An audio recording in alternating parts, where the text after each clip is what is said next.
Benvingut públic, bon vesprà. En primer lloc, saludar al regidor d'Esports, Agermanaments i Promoció del Valencià, Rafael Lluc Martínez. Saludar als nostres ponents d'avui, Maria Macià, Raúl Lozano, José Vicente Pascual i Rubén Muedra. Al públic present, benvingudes, benvinguts i gràcies per la vostra assistència.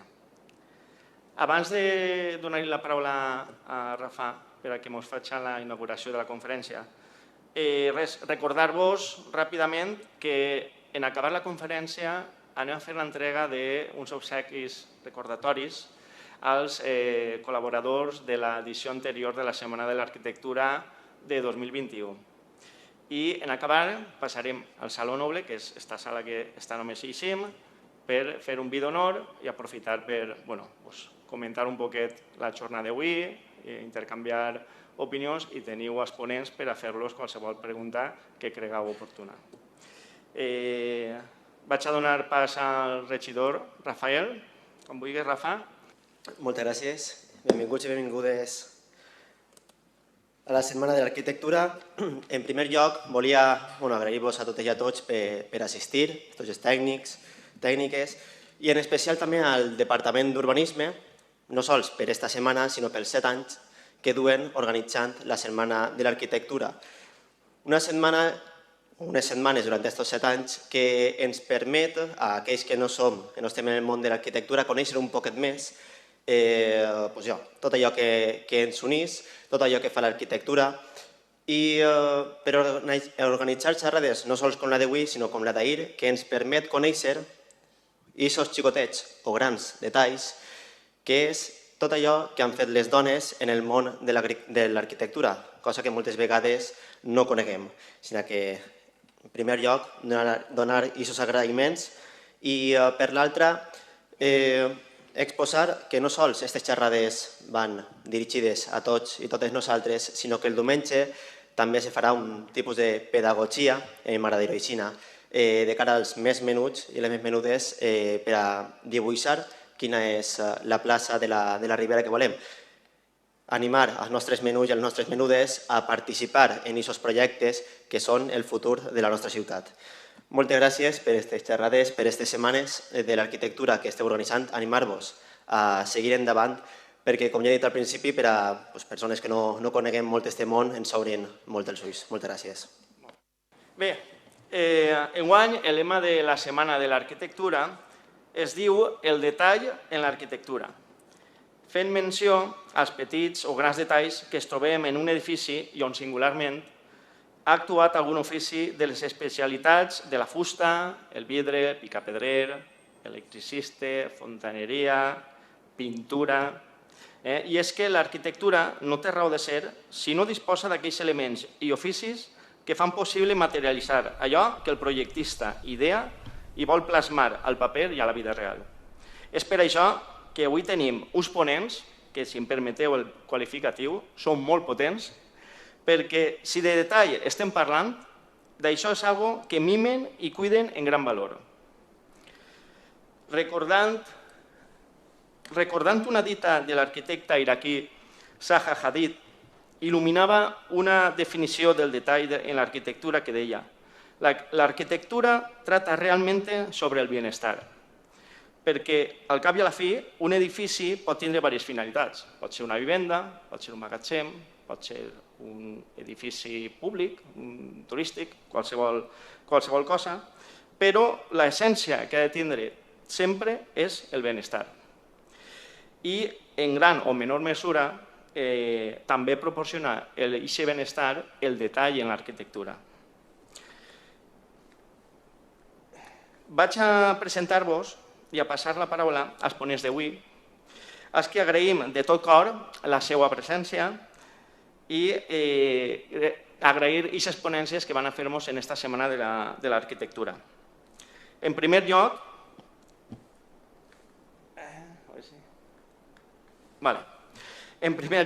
va exposar Maria Macià, filla d'Algemesí, arquitecta de l'Estudi d'Arquitectura Fran Silvestre Arquitectos, un despatx d'arquitectura internacional, sobradament conegut i reconegut en el món de l'arquitectura, l'enginyeria, construcció i disseny.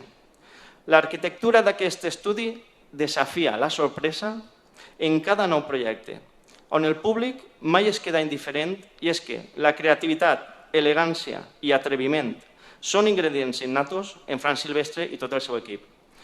Tenen els seus estudis en València i Godella. Maria, moltes gràcies per la teva presència. Segon any que vens i que siguem molts més i quan vulguis. Sí, gràcies.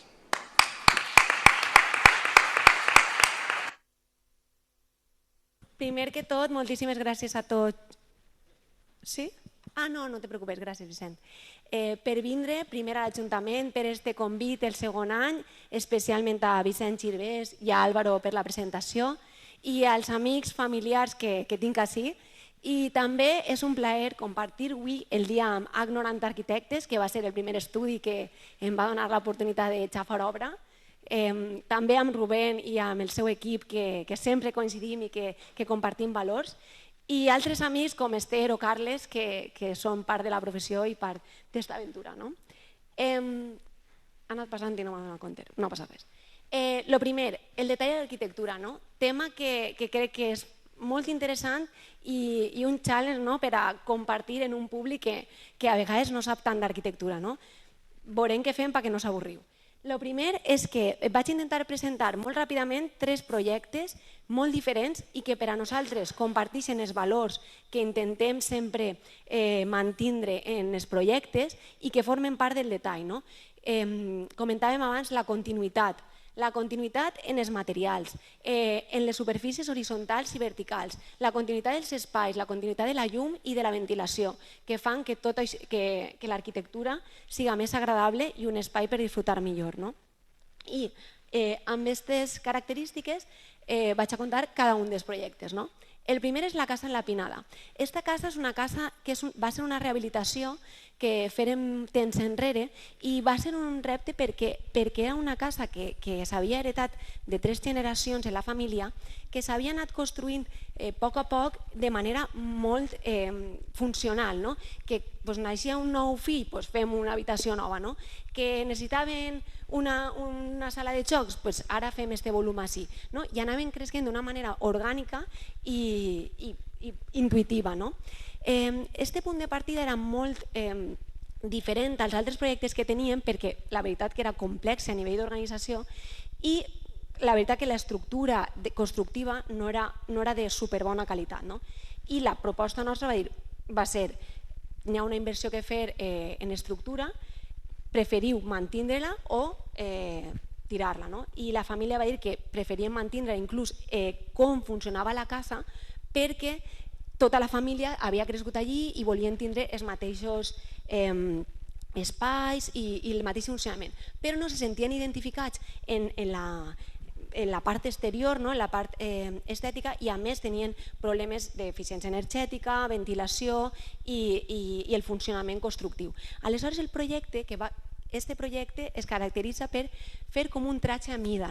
És un tratge que està fet totalment a mida de cada detall, de cada cantó, que ara anireu veient en les fotos, com si vegem si a mi me ve bé d'ací, que a mi sempre que me compre roba mai me ve bé res, o sigui, m'ho tinc que arreglar perquè sóc molt baixeta, però així sóc primeta i així no. Entonces, en esta casa el mateix. Entonces, si podeu veure, mantinguérem els murs estructurals de la casa antiga i el que fèrem va ser donar-li un revestiment exterior amb aïllament per a que funcionara molt bé. Què vol dir el tema del tratge a mida? Que a diferència de les altres cases que veureu després, esta teníem que anar plantejant en cada cantó una solució per a que funcionava bé. Així, per exemple, el marbre ve una línia així, després puja, agafa la finestra, torna a baixar i així està la recollida d'aigua. I així fem uns escalons perquè, com diem, la casa anava creixent segons creixia la família o creixia el programa que anaven a utilitzar, aleshores anaven construint segons on estava el sòl firme. Aleshores, cada estància tenia una cota diferent, que a l'inici pensàvem que ens anàvem a tornar bojos, però això va ser una sort que per a nosaltres al final un descobriment de veure que cada estància tenia la seva pròpia personalitat i la seva pròpia vista o la seva pròpia atmosfera. Així podeu veure com així hi ha una piscina interior, així al fons, i com l'arquitectura es va adaptant a la terra i als diferents nivells que anàvem trobant. Així igual, no sé si veieu la finestra, que després així té un escaló i així després tenim el jardí. Estos són els dibuixos que fem en l'estudi per aclarir-nos realment i per aclarir-nos nosaltres i en l'obra, perquè al final este projecte, com diem, era molt d'anar i de veure cada vegada que anàvem descobrint un cantó què podíem fer i com podíem solucionar-ho, amb aquestes regles que ens ficàvem de marbre per protegir les superfícies en contacte amb la terra i l'aïllament exterior per les parts de dalt. Així una foto de lo que estàvem veient abans, de com intentem que quadren totes les línies. A l'interior el que fèrem va ser una estratègia de ficar fusta a tots els elements estructurals de la casa, perquè nosaltres en els projectes intentem fer estructures que tinguin la màxima amplitud possible, però així el que fèrem va ser intentar obrir estos forats o espais que comunicaren les diferents instàncies, perquè tota aquesta part de fusta és l'estructura de la casa existent. I així, no sé si podeu veure bé que el que comentava a l'inici, que es veu, així està el marbre, després el rodapeu, que està al mateix plànol que la paret, evitant que, segur que a tots ens ha tocat netejar aquest trosset de part horitzontal de rodapeu, que dona molta ràbia perquè ahir és on queda tota la pols. En aquesta solució tenim la mateixa funció de poder netejar el piso, però sense que ens quedi aquesta part horitzontal. La segona casa és una casa totalment diferent, és una casa que és de nova planta. I l'actitud en aquesta casa, encara que manté els mateixos valors de continuïtat espacial i de materialitats i també d'higiene i eficiència energètica, aquesta casa el repte era com intentar treballar per aconseguir com una escultura, que fora aquell element que quasi poguera ser com perfecte i que arribara al lloc com si sempre haguera estat així, com si trobem una peça de marbre a la cantera i ens la fiquem en casa. La casa Hoffman és un treball que el que trata és intentar que parega que no hem fet res. Es tracta de simplement dos peces, una peça en L, que és com la coberta, que és com si fos un sombrero per protegir-nos del sol, i interiorment té un moble d'alumini que organitza tots els espais que són més privats o com la cuina de servici. I als dos cantons lliures d'estructures, així tenim 8-9 metres per 12 sense cap tipus d'estructura. I aleshores es pareixia important que a aquests cantons estiguin els espais més socials. Esta casa, la part de baix, té una part més recollida, que és com el sòtan, que està fet en formigó, la part de dalt està feta en una estructura metàl·lica, i és molt bonic veure com durant l'any i durant el dia i la nit canvien molt les atmosferes de la part de dalt, que és més social, a la part de baix, que és com més arreplegada. Esta casa, com vos dia, té totes les línies, per exemple, esta finestra coincideix amb l'escaló, amb tota l'estereotomia de la pedra, que és el dibuix de la pedra, tots els escalons. Bueno, Álvaro va fer l'alçament d'esta parcel·la. I ahí està l'amo de la casa, que és Andrés, sí. I tot el dibuix de la pedra ve des d'ací, des del paviment, puja per l'alçat, torna per dins de la casa i acaba en la piscina.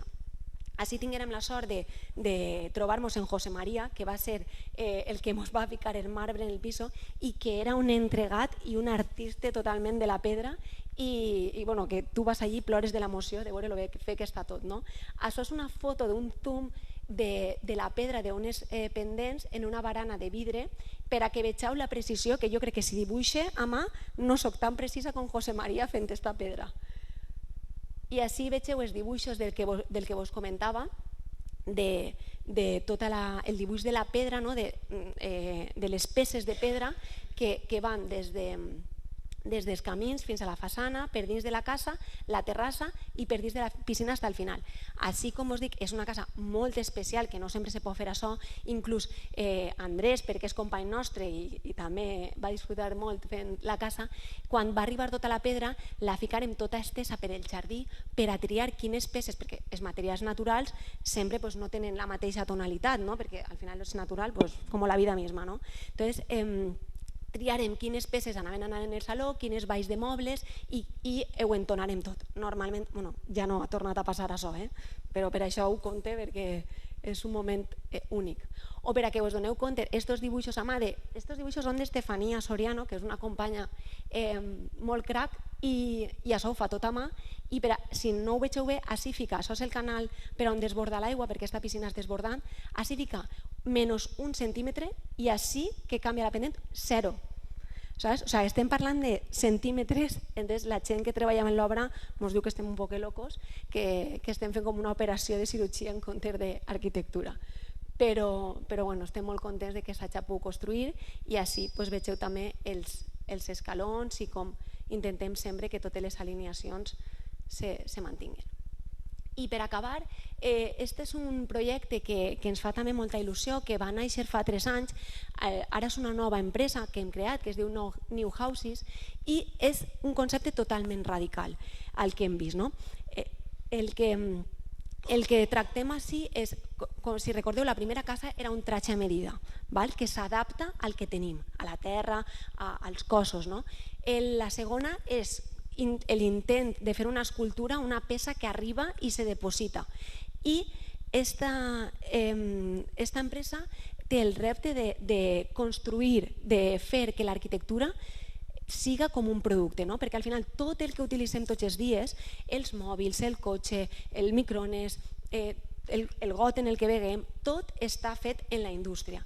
I l'arquitectura ha canviat molt poc des que la coneguem, inclús des dels egipcis. Hem canviat els materials, hem canviat la composició dels vidres, però realment la manera de fer arquitectura és una manera molt tradicional. Així el que s'ha plantejat és una arquitectura que és com si vas a comprar-te un cotxe. Tens unes tipologies en 6 interiorismes i tu pots triar-te, pots ficar-te més extras, menys extras, t'agrada este model de cotxe, este model o esta marca. I ha sigut un repte perquè ha sigut un canvi de xip totalment diferent. Esta és la més xicoteta que n'hi ha, que és de 70 metres quadrats. Esta és una cama acabat en torrent, que té 290 i al final el que es tracta és també com fer un IKEA, però no t'ho tens que muntar tu, no us assusteu, ho muntem nosaltres, que tens totes les peces i amb aquestes peces fas diferents mobles, i aquesta versatilitat, o com un Lego, i aquesta versatilitat és la que te permet fer que puguis sistematitzar-lo al mateix temps i estalviar temps. Aquesta és la mateixa casa que estàvem veient. Les piscines també és d'una col·laboradora nostra, Sandra Insa, que és d'una empresa de Bocairent, que es diu Poolins, que són xulíssimes i són industrialitzades. I per a que vegeu un poc la diferència de detalls, això està fet en un programa que se diu Revit, hasta els tornillos es tenim comptats i tot està dibuixat. I així el que s'ha fet és dibuixar tot a nivell com en el cotxe. Estos són tots els armaris que n'hi ha en la vivenda i si podeu veure, estos són com els de l'habitació principal. Entonces, mira, quantes sabates me caben, quantes xaquetes, quants pantalons. Així este és l'armari del saló. O este és el de... A veure, este és el de... No sé quin és este. No sé. Este és el de la cuina. Entonces, vegem com caben totes les coses de gots, tenedors... I la idea és que tu, en esta casa, en aquestes cases, compres tot el que no se maneja, està tot incluït, i després tens una opció de comprar mobles, inclús hasta toalles, tenedors i tot. Si vols realment per entrar a viure, pots fer-ho. I ha sigut totalment diferent el pensar, sempre que pensem en arquitectura, pensem que fem maquetes a escala real, perquè és la primera vegada que se fa la casa que hem pensat i que hem dibuixat. Així el tema és repetir, igual que aquesta cadira quantes vegades s'haurà produït. I al final en les cases tenim aquest sentiment de que és ma casa, però al final en el cotxe o en el mòbil, que tots podem tindre el mateix mòbil, però al final tu te personalitzes la pantalla, te personalitzes les aplicacions i acaba sent la teua casa. I aquestes cases se fan entre 3 i 4 mesos, o així els detalls del llit, que podeu veure així construïts. Ara estem fent al costat de l'estudi una urbanització que són 15 cases, però s'estan construint 8, que van a ser un showroom. Ara estan en este moment de l'obra perquè s'estan fent de manera escalonada i van a ser un showroom que se pot visitar i estan les 8 tipologies en els 6 acabats. I està tot incluït. Igual que en el concessionari te diuen que te deixen les claus per anar a provar el cotxe, doncs així també podreu provar la casa, encara que no l'aneu a comprar. I així podeu veure l'estructura, com estan. Esta és una altra, esta és la de 320 metres quadrats, que té un porxe a l'inici. Esta és la 150, esta és la que m'agrada a mi, que és molt compacta. I esta és la 150, la 320 i la de 220 metres. Així podeu veure l'escala, el saló està així, la cuina així, les habitacions donen dalt. Tot està fet, tot això està prohibit gastar silicona i res que siga a mà. Té que ser tot panells i de clic, clic, clic, clic, clic. Com en Ikea, saps? Que quan te sobra un tornillo te fiques nerviós, doncs així també. Si te sobra un tornillo és que no s'ha fet bé.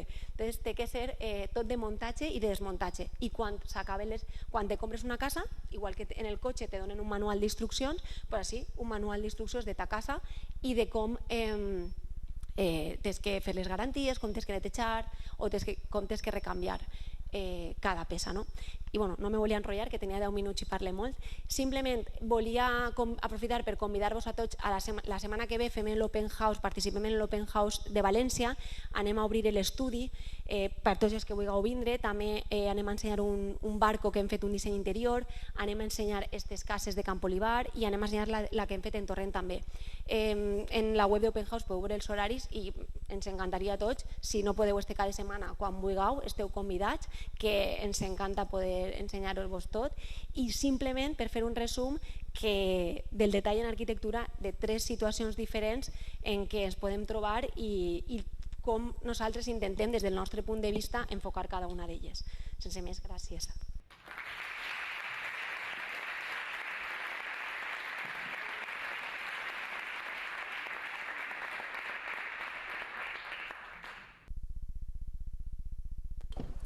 Caramba.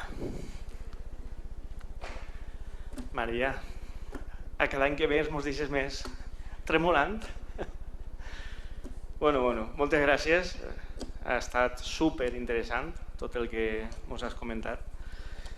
I anem al segon lloc. Tenim AH Arquitectes. És un estudi emplaçat en Alginet, format per 3 arquitectes natals d'Algemesí, Guadassuar i Alginet, i que emprengueren l'aventura en els anys 90 de començar a dissenyar vivendes i edificis amb estil i molt de detall. També han participat en diverses licitacions de projectes nacionals i han redactat diversos projectes urbanístics, però el que sempre ha destacat d'aquest estudi d'arquitectura, sens dubte, és un estil i disseny propi amb un exquisit tracte amb el detall en les seues obres, que majoritàriament podeu trobar arreu de la Ribera Alta. Malauradament, un dels fundadors de l'estudi va faltar fa relativament poc. Veí d'Algemesí, l'arquitecte Juanvi Maravilla, una excel·lent, raonable, brillant i magnífica persona que ha deixat un gran buit no sols a l'estudi d'AH Arquitectes, sinó a tot l'entorn que el coneixia i l'estimava. Sempre et tindrem present, Juanvi.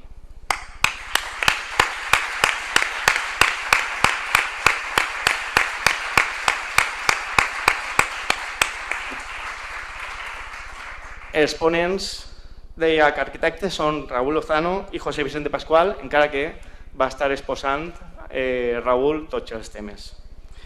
Altre any acompanyant-nos, no sé el primer ni el segon, esperem que no sigui l'últim. Moltes gràcies per vindre i quan vulgueu. Bona vesprada a tots. En primer lloc volem agrair a l'Ajuntament d'Algemesí l'organització d'aquestes setmanes, que crec que és un tema molt interessant d'això. En particular també podem donar les gràcies a Vicent, l'arquitecte, i a Álvaro per la dedicació que dediquen a això. I per donar-vos l'oportunitat de compartir aquesta xerrada amb els col·legues que tenim així, en la presentació tan bonica com s'ha fet Maria, ja després quan vinga Rubén i això. Tampoc volem deixar passar l'ocasió de dir que HAC Arquitectes no seria efectivament HAC Arquitectes sense el tercer company que per desgràcia no el tenim així, que era Juan Vicente Maravilla. Jo crec que HAC Arquitectes efectivament és el que és gràcies a ell. Volem fer un record que el tenim sempre present a ell. Bé, quan ens invitaren a fer la xerrada esta del detall en l'arquitectura, el primer que es va vindre a la ment és la màxima d'un gran arquitecte que tots coneguem, que és que Déu està en els detalls. Efectivament, considerem que és així. És una frase que és molt fàcil d'entendre, però que creguem, tots els que us diguem això, que és molt complicat de portar-la a la pràctica en la nostra disciplina, en l'arquitectura. Per entendre què és el detall en l'arquitectura, si s'agarràvem una excepció que té la RAE, podria dir que és un pormenor, una part o un fragment d'alguna cosa. Seria com una xicoteta cosa d'una obra major. Bé, això no és tan difícil d'entendre ni d'explicar dins de l'arquitectura, perquè segons alguns autors, en aquest cas Marco Frascari, però segons els autors tenen uns assajos en el que pot ser que el detall en l'arquitectura entra en contradicció si no se contextualitza bé. En aquest cas, perquè ell manifesta que, a veure si el punter m'ho va, que una columna pot ser un detall o pot ser un tot ple de detalls en una obra conjunta. Per exemple, un temple clàssic efectivament pot ser una obra en conjunt, però pot formar part d'un detall, com pot ser el cas el cas del remat en la cúpula de Brunelleschi i tal. Per tant, és fonamental en aquests casos que l'escala i les dimensions del detall poden invalidar la definició del diccionari. Moltes vegades s'entén que el detall es limita sols a la intersecció o a l'articulació entre materials. I nosaltres creiem que efectivament no és així, que els detalls poden ser també un element espacial, les relacions interior-exterior, l'alternància del preu i buit, tot això pot formar part d'un detall. És de veres que el detall és l'evidència entre una realitat material i la forma en què pensem nosaltres, els arquitectes, en què pensem els edificis. Altres autors diuen que hi ha diverses maneres d'entendre la relació entre la part i el conjunt. Una primera és quan el detall es torna necessari per articular dos materials distints. Per tant, hi ha que fer una articulació constructiva lògica perquè si no és complicat de resoldre aquests temes. La segona manera es refereix quan un detall tècnic, constructiu, es converteix en un element fonamental del llenguatge. Un exemple prou paradigmàtic podria ser aquesta obra de Nobel, Lima, a un edifici prismàtic de vidre en la façana sud, crea aquests elements que li donen la imatge definitiva a l'edifici. Són uns diafragmes. Gràcies a aquests detalls ell va guanyar el concurs perquè creava un ambient i una atmosfera molt relacionada amb el món àrab i això al seu promotor es va parecer molt interessant. Una altra tercera manera d'entendre aquesta relació seria entendre-la com que el material o un element d'ells seria l'ADN del disseny. El detall seria el que originaria el sistema arquitectònic o l'obra arquitectònica. Un exemple prou gràfic és esta de Solano Benítez o, per exemple, el santuari d'Aránzazu on un detall dels blocs de pedra configuren tota l'arquitectura. I per últim, una última manera d'entendre o una última mirada que planteja el detall és com una síntesi conceptual de l'obra. Significa que el projecte es genera a partir d'un element, que pot ser una cantonada, un volant, i aquest element es considera que és decisiu per definir l'obra. Un detall paradigmàtic, una obra paradigmàtica en aquest cas, seria el pavelló de Mies, on el pilar cruciforme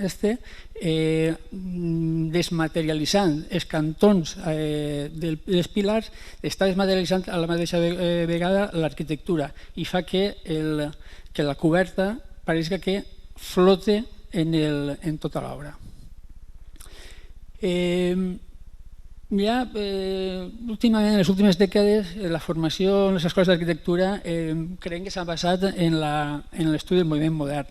En aquest sentit, nosaltres som fills d'aquesta escola, creiem que estem més prop de la manera d'entendre el detall com un element que defineix l'obra. Salvaguardant totes les distàncies en mies, sí que ens agrada que un element, evidentment, no podria ser d'altra forma, sí que ens agrada que les obres tinguin un element característic que les definisca. Anem a ensenyar-vos unes poquetes obres on són obra nova i després la mateixa obra, aquests elements que gastem en l'obra nova anem introduint-la en la rehabilitació d'edificis públics o de vivendes.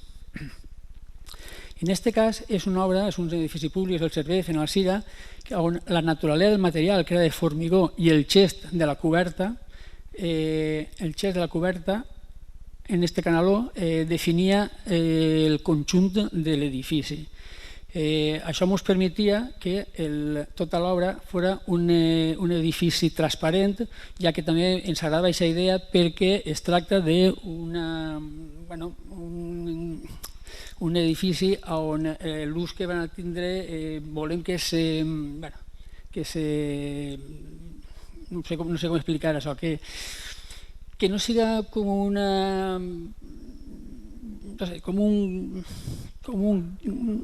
algo més opaco, efectivament, sí, ja seria l'explicació.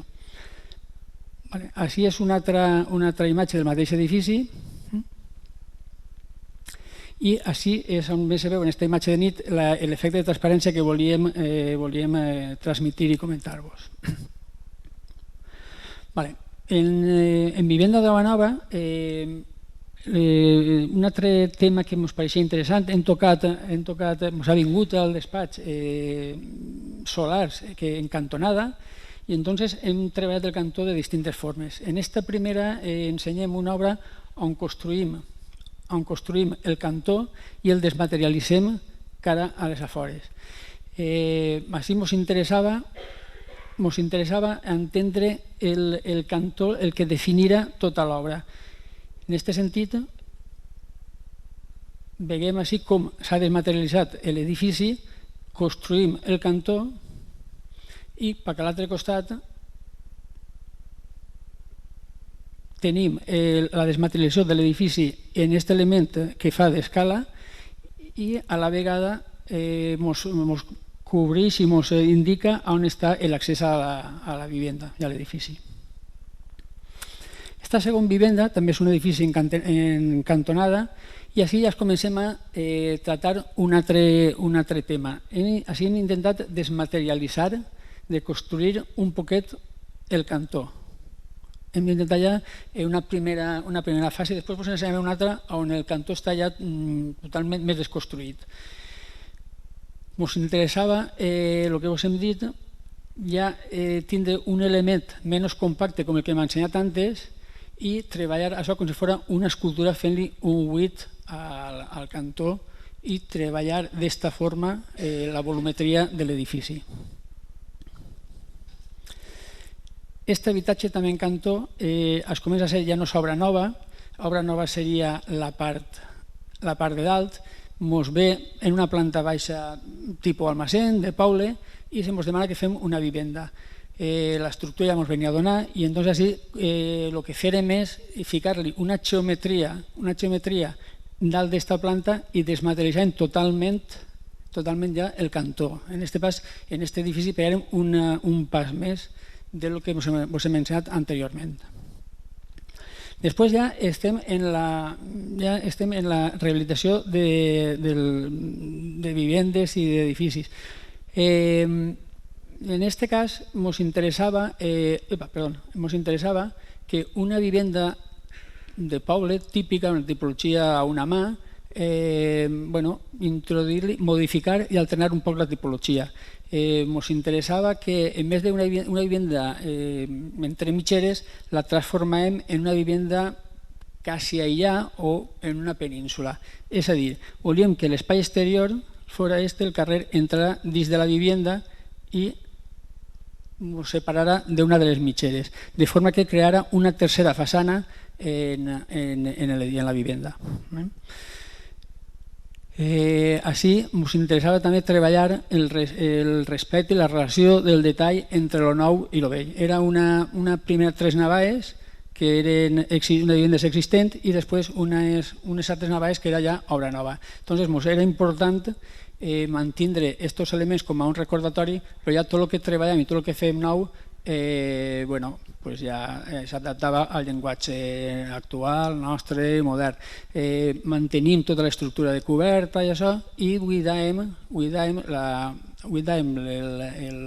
la part de forjat opaca perquè entrara alguna de il·luminació al nucli d'escales i de comunicació.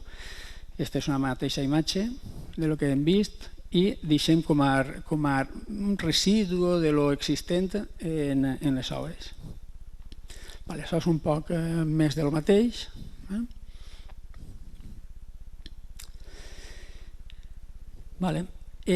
Després tenim la rehabilitació d'un edifici on així, efectivament, el que ens interessava és el que ha comentat Maria en una de les seves obres, que no se notara el que nosaltres fèiem, que no se notara pràcticament que nosaltres interveníem ahir. De fet, és un edifici, és el Mercat del Xinet, un edifici de l'any 1903, 1904, de l'arquitecte de Carbonell, i entonces així el que ens interessava era ficar en valor l'edifici antic i vell d'un estil modernista, de ferro colat i això, i entonces la nostra actuació era donar-li un nou ús a aquest edifici. El que nosaltres plantejàrem era el ficar les casetes de venda en els laterals de l'edifici, del mercat, de forma que fos totalment exempt i no tocara ninguna part de l'estructura inicial, de forma que els elements i els detalls de l'edifici es manifestaren i es deixaren a la vista, que antes estava totalment opaco i havia sigut una intervenció prou desafortunada.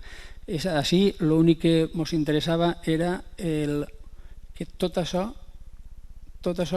fora exempt, aquests volums foren exempts i no afectaren a l'estructura inicial de l'edifici.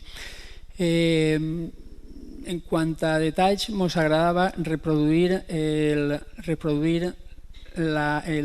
el dibuix, el grafisme que té la coberta, que és una coberta molt interessant, de teula vidriada que veurem, la reproduïm en les casetes per a intentar amagar tot el trasiego que n'hi ha dins de compra, venda i això. Això és l'interior del mercat, on veieu les columnes de ferro fundit, on veieu totes aquestes xerxes de madera que antes estaven totalment tancades i hi havia un fals sostre i les casetes així en el centre. Per tant, el projecte el que intentava recuperar era l'espai inicial que ens pareixia molt interessant.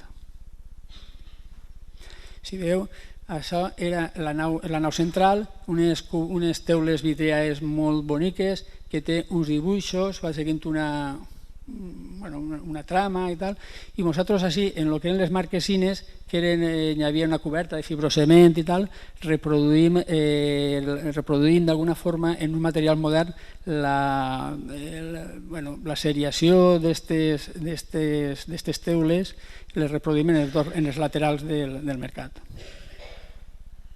I ja per últim us ensenyem una habilitació d'una planta baixa on seria ja més el tema on entrem més en el detall a escala més xicoteta, on s'articulava la conjunció dels materials. Això era una planta baixa d'una entitat bancària que adquireix un particular i decideix adossar-la a la seva vivenda. I quan ja tenia un programa complet, el que sol·licitava era fer una xicoteta zona d'espa, una xicoteta zona de piscina interior i tal. Així té la seva vivenda i entonces el que fèrem era assignàvem una zona d'espa, piscina i tal, i ficàvem una espècie de mampares que d'alguna forma separaren els dos usos, però a través de mampares, de xoc de llums i sombres. Veieu així que és la vivenda, això és un tipus de material, així manifestem la zona d'espai en un altre material, aquests elements els passem al fals sostre i dins del fals sostre incorporem el que són les luminàries tant en el fals sostre com en el paviment. Això seria ja la primera visió que alguns autors diuen que és l'articulació dels materials quan són de distint forma. Així va haver un treball molt important de l'artesà, així el marbre és un material que agarra una importància prou gran en aquest projecte i entonces també va haver una manobra excel·lent. Així treballar en Erinea, en nosaltres, i també foren molt escrupulosos a l'hora d'acabar l'obra i de fer els detalls.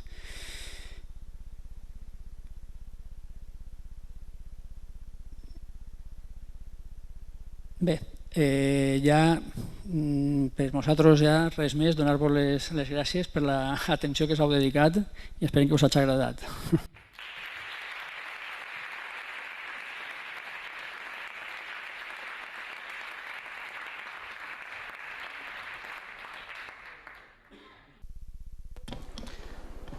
Moltes gràcies, Raül, Pasqual.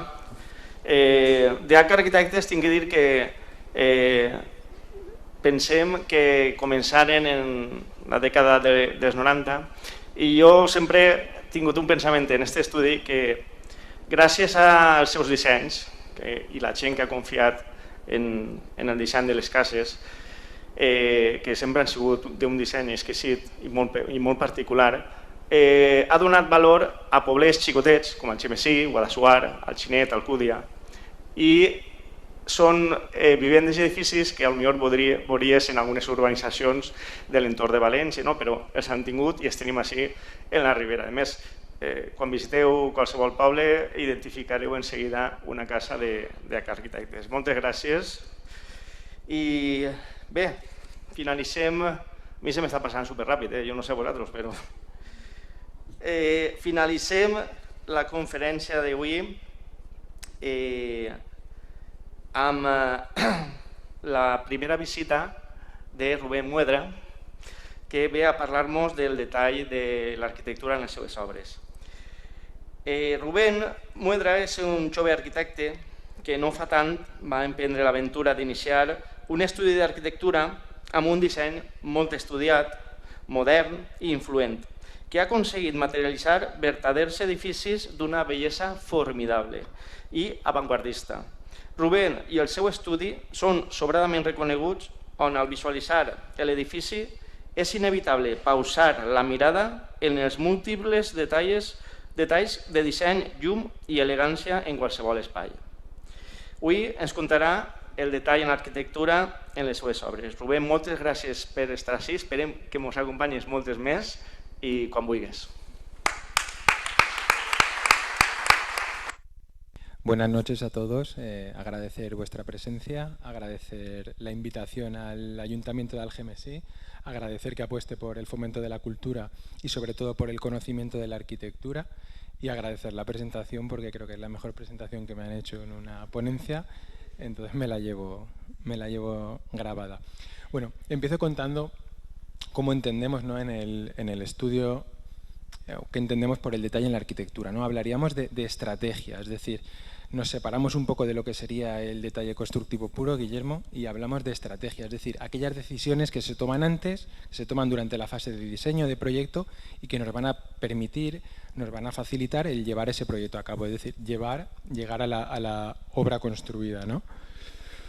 En primer lugar, vamos a hablar solo de una vivienda que entregamos recientemente aquí en Algemesí, y en primer lugar voy a hacer un paréntesis, ¿no? Creo que también estas jornadas no van en esta línea, es decir, afortunadamente la normativa también está cambiando y cada vez nosotros estamos más concienciados, ¿no? Empezamos a hablar de buena arquitectura, de arquitecturas mayúsculas, de arquitectura de calidad, de detalle en arquitectura, pero esto va ligado siempre, ¿no?, a una arquitectura sostenible, ¿no?, entendida siempre la sostenibilidad como el primer paso inteligente hacia el progreso, tal vez evitando ese exceso o ese abuso de etiquetas o de calificativos que probablemente la arquitectura no necesita si es realmente buena arquitectura, ¿no? Nos encontramos ante un problema global. Últimamente el mundo está cambiando muy rápido, cada vez más rápido, y entre todos debemos dar solución. Vamos a hablar de Casa Vertical. Es un proyecto en Algemesí, lo tenéis en el final de Paseo de Bernat Guinovart. Es una parcela que se encuentra en el borde urbano, ¿no?, de Algemesí, dando ya a la huerta. Es una parcela, una doble parcela en esquina, en la que, bueno, tratamos de responder al encargo de los clientes, una familia de empresarios de Algemesí, que lógicamente tienen un buen posicionamiento, quieren vivir en una muy buena casa y quieren vivir en su pueblo, muy cerca de su trabajo y de su gente, ¿no? Esto lleva o implica mucho trabajo. Afortunadamente, y aquí somos muchos arquitectos, tenemos la suerte de que la mayoría no trabajamos, ¿no?, porque hemos elegido nuestro trabajo y en casi todo lo que hacemos sentimos que no estamos trabajando. No siempre es así porque, por desgracia, el arquitecto a veces es empresario, a veces es conductor o a veces es recursos humanos, ¿no? Pero tenemos la suerte de que dedicamos muchísimo tiempo en algo que nos gusta. Y esto es algo muy importante. No todos somos arquitectos aquí y como consejo de viernes por la tarde, pues un poco hagamos lo que nos guste y si algo no nos gusta mucho, pues no le dediquemos mucho tiempo y pasemos a otra cosa, que la vida es demasiado corta, ¿no? Este sería el entorno urbano al que damos respuesta. Configuramos el cierre, ¿no?, de esta avenida Paseo Salvotaina con Bernat Guinovart. Damos a una rotonda muy grande. ¿Vale? Y pasamos al proceso de construcción. Ya hablamos de detalle, ¿no? Son viviendas en las que el diseño va a ir ligado o va a ir condicionado desde la cimentación. La propia ejecución de la estructura, en este caso es estructura y envolvente, nos lleva, por ejemplo, a ejecutar muros de hormigón de 9 metros de altura en hormigón visto, hormigón blanco, sin interrupción de forjados. Es decir, primero hemos ejecutado los muros, después hemos ejecutado los forjados. Eso plantea enormes dificultades durante la ejecución, además en proyectos que, pese a ser potentes, voluminosos, no son excesivamente grandes en cuanto a superficie, lo que complica el detalle ejecutivo y la propia construcción. ¿Vale? Esta arquitectura siempre va a responder, y a veces pensamos lo contrario, es decir, que el arquitecto está pensando en la imagen, en la foto o en la fachada. Cuando veáis que una vivienda tiene solo una fachada bonita, sospechad un poco del arquitecto. Está fallando un poco, ¿no? Es decir, trabajamos desde la función. Es una vivienda proyectada en sección. Casi es más importante la sección en esta vivienda que la planta, ¿no? Cuenta con 4 plantas, una sótano o semisótano, una planta baja que responde a día, una claramente de noche y otra que vuelve a ser de ocio, ¿no?, en esa tercera planta. Y a su vez los dos volúmenes comprenden usos diferentes que explicaremos en la planta.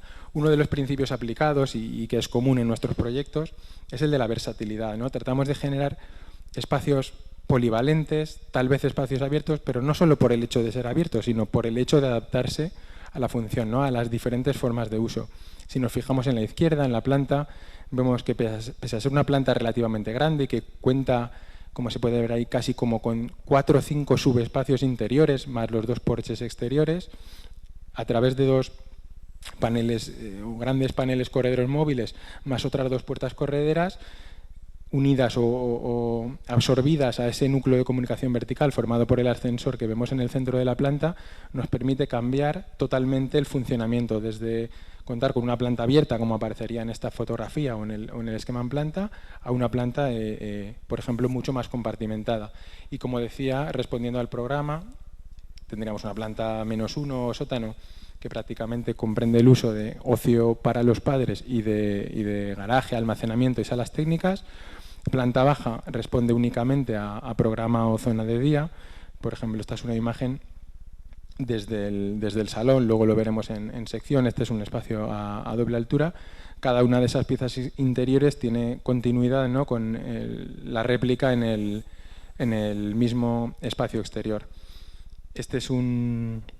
Son imágenes de la escalera o de ese núcleo de comunicación vertical que va a articular las 4 plantas, que coincide con el acceso a la vivienda en la planta de noche.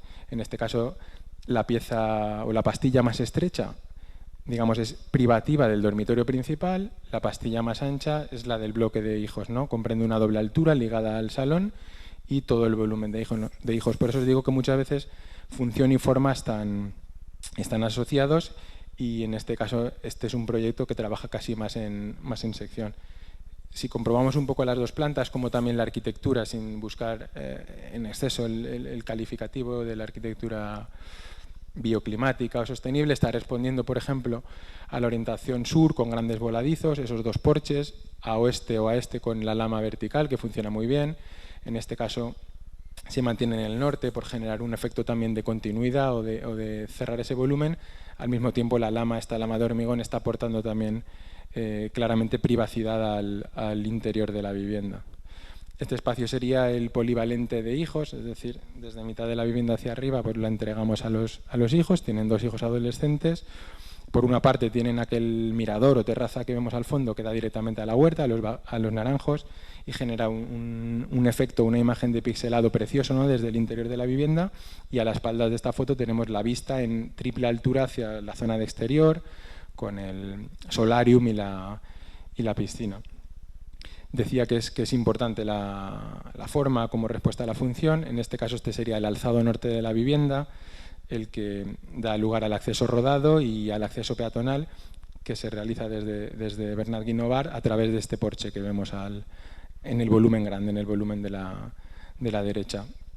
Y en este caso desde el sur, desde la zona de ocio, ¿no?, la vivienda se aproxima al norte, dejando libre casi esa segunda parcela del lado sur a modo de solarium, con una gran pieza de barbacoa o de paellero. Y vemos estas 2 piezas en cubiertas, combinando una doble y una triple altura incluso, que responden el bloque derecho a funciones diferentes al bloque izquierdo, ¿no? Y también destacar, por ejemplo, este ventanal a doble altura, en el que nos complicamos mucho con la esbeltez de las piezas. Realmente es una estructura con una corredera minimalista metida dentro de un perfil de muro cortina, ¿no? Ese muro cortina, por ejemplo, está permitiendo que el tirante central esté trabajando a tracción y realmente está sujetando a esos 2 grandes vidrios o acristalamientos del centro, porque la hoja de abajo es una triple corredera. Este sería el alzado oeste. Aquí es donde se puede comprobar que realmente estamos hablando de una planta semisótano. Es un punto habitual, más allá de la provocación con la forma o singularidad de la estructura, el buscar espacios en planta semisótano. Normalmente nos encargan casas muy grandes, siempre con menos presupuesto del que deberíamos y con un programa excesivo para la edificabilidad, ¿no? Y tendemos a generar plantas sótano con numerosos patios o rasgaduras que permiten utilizar esos semisótanos con una calidad total como si fuese la propia vivienda, ¿no? En este caso es el alzado oeste, que es el que es visto desde el paseo, desde la avenida, cuenta con la protección solar de la lama en vertical y cuenta con esa dotación de mayor privacidad. Si hablásemos también de detalle tecnológico, son viviendas que cuentan con un punto de innovación importante. Aquí quizá la artesanía la provoca los encofrados, es decir, el primer artesano que entra a esta obra es el estructurista, el encofrador.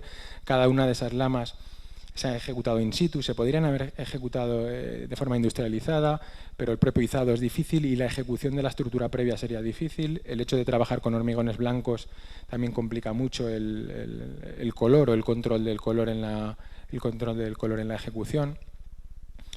Y un poco también la introducción, ¿no?, de nuevas tecnologías. Son viviendas que, pese al diseño, integran perfectamente ya, por ejemplo, cualquier elemento de climatización o compresores de exterior.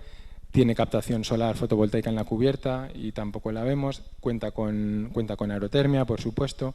Es decir, son viviendas que son ya muy, muy eficientes. Estas viviendas son complejas. Últimamente cada vez hacemos más viviendas en las que el aislamiento térmico es exterior, es el SATE habitualmente. Sin embargo, las viviendas de hormigón son muy complejas desde el punto de vista de definición de la envolvente. Son proyectos en los que no se ve, no se puede apreciar, pero la envolvente térmica es continua por el interior. Esto nos complica mucho más que si lo hiciésemos con una vivienda con un sistema de aislamiento térmico exterior, SATE o fachada ventilada. Y un poco también por finalizar, ese puntito, ¿no?, de provocación, es decir, de búsqueda de esa línea roja, del riesgo de llegar al límite de la insinuación con la arquitectura, ¿no? No deja de ser una escultura lo decimos siempre, somos todavía jovencitos, pero ya nos empieza a pasar que algunos clientes, por necesidades familiares, por negocio, venden las viviendas, ya no son sus viviendas, pero siguen siendo nuestros proyectos, es decir, son nuestras criaturas, son nuestras casitas, entonces tenemos una responsabilidad muy importante porque vamos dejando por ahí, pues bueno, pequeños proyectos de vida que se van quedando repartidos por diferentes pueblos, ¿no? Y un poco esto es lo que dejamos. Al final, seguro, como decíamos antes, que esto ayuda, provoca, motiva y cada uno dentro de sus posibilidades, bueno, va a intentar hacer lo mejor posible, ¿no? Y no limitarse a lo básico, a veces incluso por desconocimiento o por falta de información. Mostramos ahora algunas imágenes ya más próximas al detalle constructivo, bajamos al detalle constructivo. Si bien hablaba antes de estrategia, por supuesto que el control de la materialidad, el control de la unión de los materiales es fundamental. Son viviendas en las que afortunadamente nos podemos permitir el uso de los materiales nobles. Todos los revestimientos interiores, tanto horizontales como verticales, prácticamente son o madera o mármol, tanto en piezas principales, en zonas húmedas y demás. Por ejemplo, se utilizan combinaciones de panelados en roble en panel de un formato más o menos medio, con formatos ranurados que permiten la integración de elementos. Por ejemplo, ese panel está permitiendo dar continuidad a una puerta, a un armario, sin que lo podamos apreciar desde el exterior. Detalles, por ejemplo, muy importantes, como el de las manillas de una puerta, los cierres magnéticos, son sutilezas. Por ejemplo, ese canto de esa puerta, pues algunos la vemos y ya sabemos que esa puerta estará enrasada al exterior por el detalle de la hoja o la configuración de esa hoja, ¿no? O, por supuesto, la iluminación. Este es el mueble, por ejemplo, del acceso a la vivienda, el mueble de recibidor o deja llaves o guardarropía. Esta sería una imagen nocturna desde esta zona sur de la vivienda. A partir de ahí generamos una especie de zona jardinada como más frondosa, porque la vivienda en este sentido, en el transversal, como veis, es muchísimo más abierta, muchísimo más permeable que en los sentidos longitudinales, que están más expuestos al soleamiento y a la falta de privacidad, digamos. Bueno, pues un poco por concluir, estos son un poco los principios que aplicamos a todos los proyectos. Seguimos aprendiendo. Hoy hemos aprendido de 2 estudios de arquitectura muy buenos. Tenéis un gran poder de convocatoria. Os aseguro que muchos lo intentan y no consiguen que estos arquitectos vengan a su ponencia un viernes por la tarde. Y que aprendemos, que aprenderemos siempre, y que cada uno de estos proyectos pues, no es un nuevo examen. Esa criatura que vamos a dejar en ese nuevo pueblo, en esa parcela, nos debe llevar a esto, ¿no? A arriesgar, a provocar y a sorprender, ¿no? En cierta medida. Así que muchísimas gracias por vuestra atención y disfrutad de la arquitectura que nos hace ser mejores. Gracias.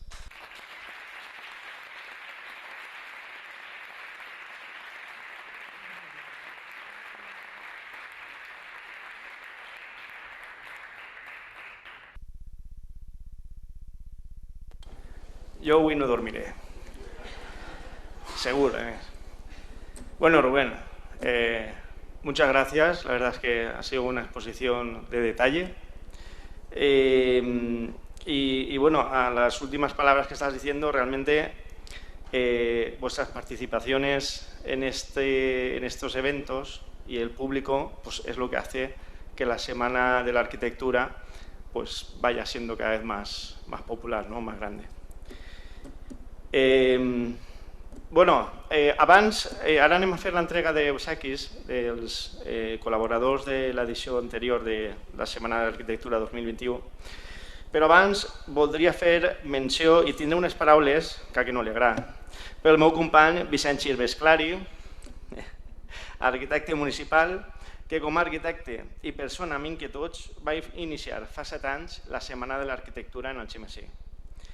Gràcies a aquesta inquietud i iniciativa personal de Vicent, en el Xemesí tenim més cultura sobre arquitectura i som més influents en altres poblacions, on es parla de la Setmana de l'Arquitectura del Xemesí, un poble de València, però ja parlem.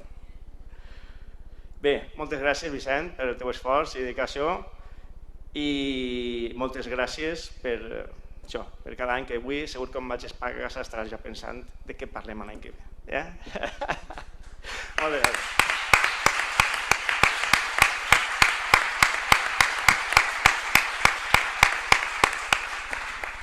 Bé, ara sí, anem a fer entrega dels obsequis i volíem agrair la predisposició dels col·laboradors de l'edició de l'any passat, 2021, de la Setmana de l'Arquitectura, que tenia el lema Art Arquitectura, orientada a la bellesa d'esta disciplina amb un recordatori que hem dissenyat amb la col·laboració de ceràmica a mano alzada i el muntatge elements tecnolàser. Disculpar en primer lloc la presència d'Altre Estudi, els quals ens oferiren una exposició sobre l'eròtica tecno en l'arquitectura valenciana en el Museu de la Festa, que ens van fer vibrar al ritme de l'arquitectura.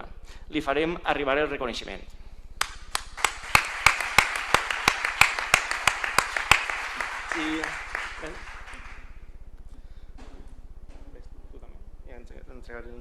Bé, agrair a Maria Macià la seva col·laboració. Vine. Desinteressada, fent-nos gaudir... Voleu ficar-vos ahí baix?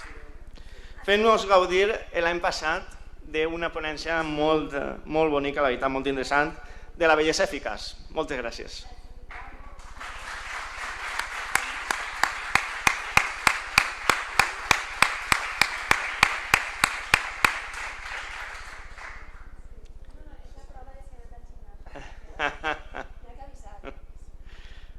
Pesa.